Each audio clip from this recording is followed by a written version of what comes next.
கிட்ட வந்துட்டோம், நிலம் கிடைச்சு. ஐயா வணக்கம். ஐயா வணக்கம். ஐயா வணக்கம்ங்க. ஜெயிலுக்கு போயிட்டு வந்தவங்களுக்கு எல்லாம் நம்ம அரசாங்கம் நிலம் கொடுக்குதுங்க, ரொம்ப சந்தோஷங்க. ஆனா உலகத்திலேயே எந்த அரசாங்கமும் ஜெயிலுக்கு போயிட்டு வந்தவங்களுக்கு எல்லாம் நிலம் கொடுக்கறது இல்லைங்க.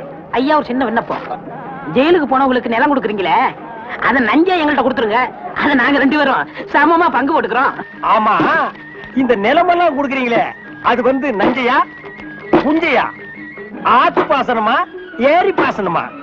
ஏரி பாசனமா இருந்தா குழா வைக்கணுமே, குழா வச்சு கொடுப்பீங்களா, குழா புட்டு வச்சு கொடுப்பீங்களா? ஜெயிலுக்கு போறவங்களுக்கு எல்லாம் பட்டா கொடுப்பான்னு சொன்னாங்க, நீங்க பலான்னு கொடுக்குறீங்களா? வேற என்ன?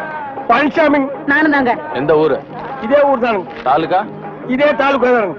எந்த வருஷம் ஜெயிலுக்கு போன? போன மாசம்ங்க. போன மாசமா? எத்தனை நாள்? ஒரே நாளுங்க. சாயந்தரமே விட்டுட்டாங்க. தம்பி, சுதந்திர போராட்டத்துல ஜெயிலுக்கு போன தியாகிகளுக்கு மட்டும்தான் நிலம் கொடுக்குறோம்ப்பா, உங்களை மாதிரி கேடி பசங்களுக்கு இல்லப்பா. அப்புறம்